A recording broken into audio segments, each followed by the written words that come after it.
Well, okay, so people, oh, that's a bit on the bottle. Right. So today, I want to show you basically how to clean your moulds. If you're not sure how to clean up your moulds, or, you know, maybe somebody gives you some moulds and they don't know how to clean them.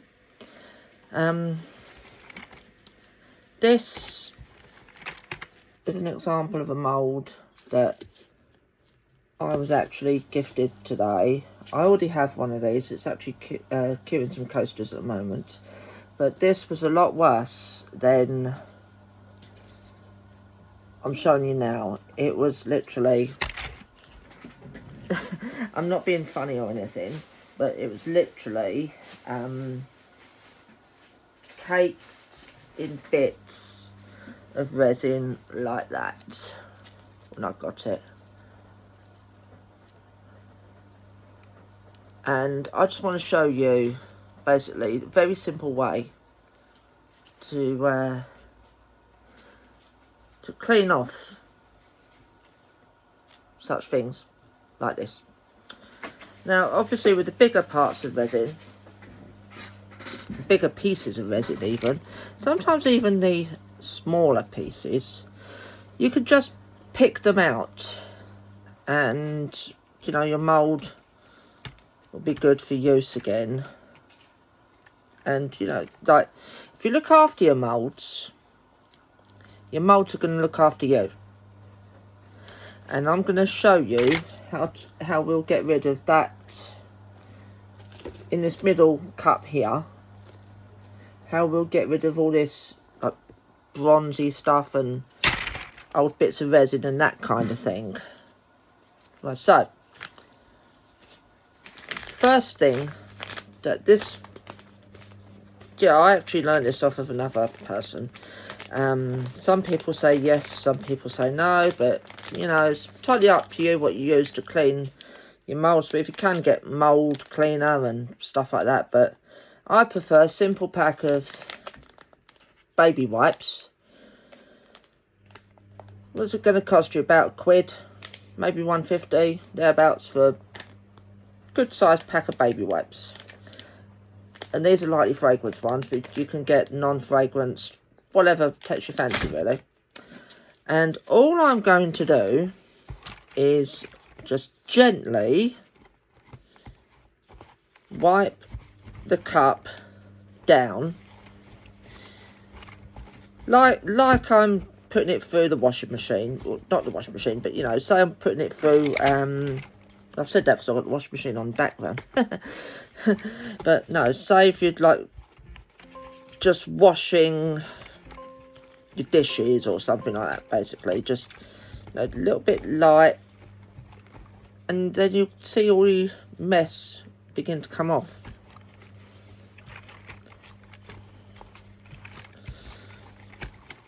Depending on how heavily soiled your mould is, I mean, this one's pretty bad, so I've used about 5 or 6 wipes.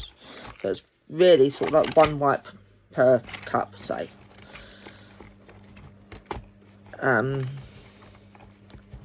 You know, and you'll find that a lot of these stuck on gunge, rubbish, old bits, tiny bits of resin will just simply pop off in your hand. Like that. And then you can just put those bits of resin in the bin. Or, you know, depending on what you want to do with them, of course. Some people choose to reuse those tiny little bits of resin, but they wouldn't be really much good, to be honest. You're not going to get much use out of like a rice of resin, a rice grain of resin sort of thing.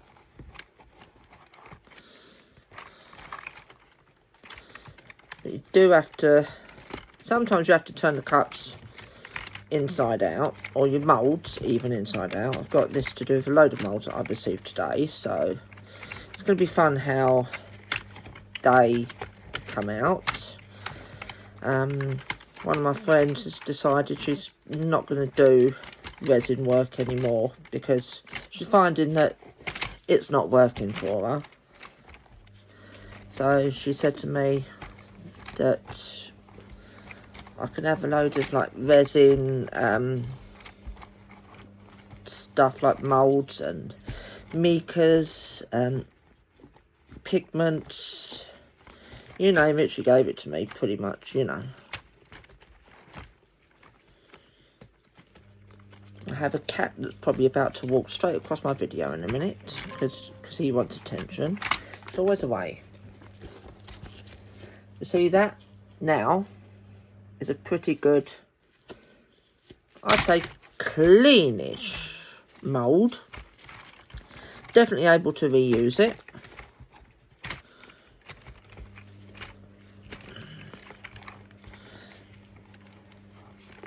And all it took was a little bit of time, patience, and a baby wipe.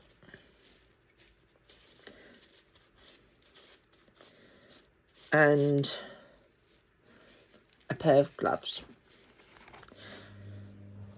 I definitely recommend, you know, gloves if you're doing resin work, whatever you're doing. Because you don't want to get resin and stuff on your fingers. Oh boy, that is a nightmare to get off, believe you me. When I first started doing resin, not that long ago, I actually did get resin on my fingers, and it took me hours and hours and hours to get it off.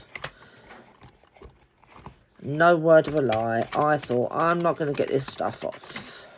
I was scrubbing it with alcohol, I was literally doing everything by the book, pretty much, with the alcohol stuff. And it was still not coming off.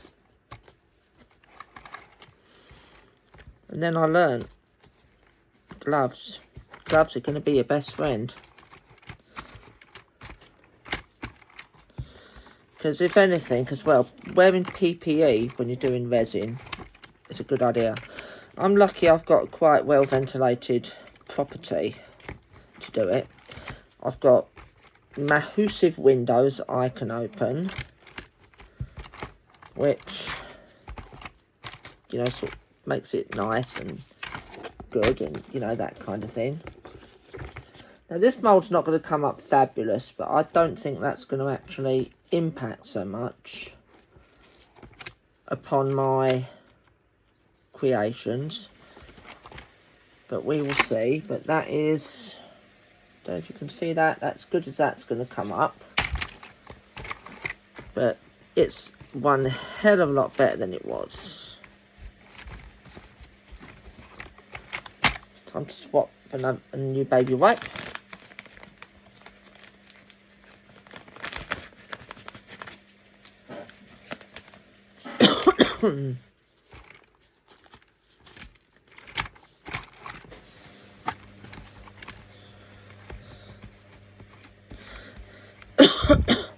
I'm sitting down to do this because it's so much easier to clean up when you're doing it this way.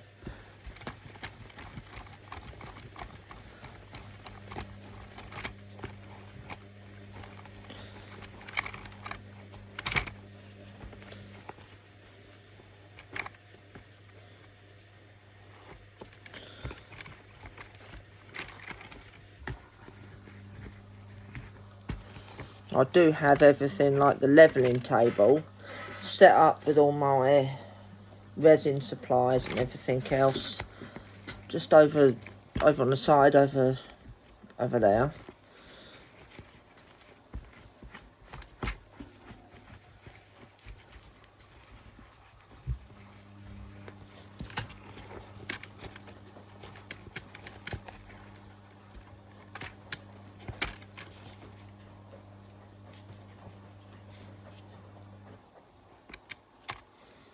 There's a few blemishes on these moulds that I don't think are actually going to do anything, like come off, because I think it's too badly ingrained.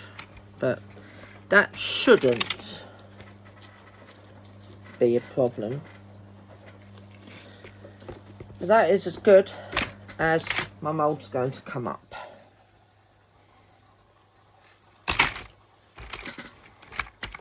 Like I said, this was given to me by a friend. She's given me a whole load of moulds. And I've got to pretty much do this with all of them, but I just thought I'd show you here how to clean up the mould. This one was really badly caked, and I'm just glad I've got it into a usable condition now. I hope I've helped you guys, and I would appreciate it if you could like, share the video with your resin crafting friends, and I will catch you in the next one. Bye bye for now.